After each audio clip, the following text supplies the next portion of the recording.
It is also possible to base Fibonacci arcs on the final swing points of a trend, in this case the last upswing of an uptrend. And when there's a major long-term continuation such as this ongoing downtrend, it's best to use more recent swing points in the context of the larger trend. In this case, it's the downswing that began this smaller downtrend that led up to price breaking under this horizontal range to continue the larger downtrend.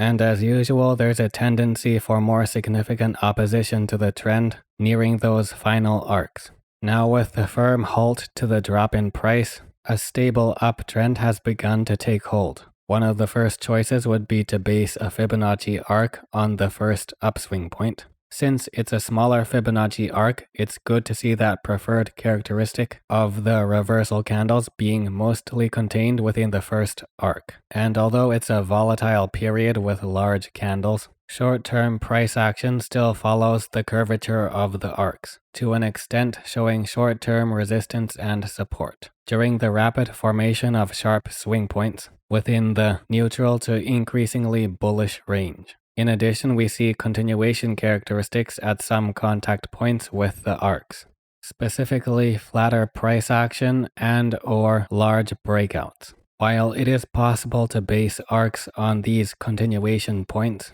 using these kinds of steep segments within the middle of a trend tend to be less reliable, with the result often being price not following the curvature of most arcs, though it is still normal to see them capture some retracements and even moderate reversals. More common choices will be what we've already covered, where the points are placed at the start and end of a full trend, or around swing points that relate to the trend's starting reversal point, resulting in the arcs capturing more retracements that follow their curvature, and in this case, large red candles form to carry the downtrend further, often very close to the arcs, especially the outer ones. Trying to draw an actual trend line with the 2 points of the arc produces mixed results, such as in this example where downtrend lines are drawn from down swing points, though it can sometimes be a viable option in addition to using the first swing points near a reversal area.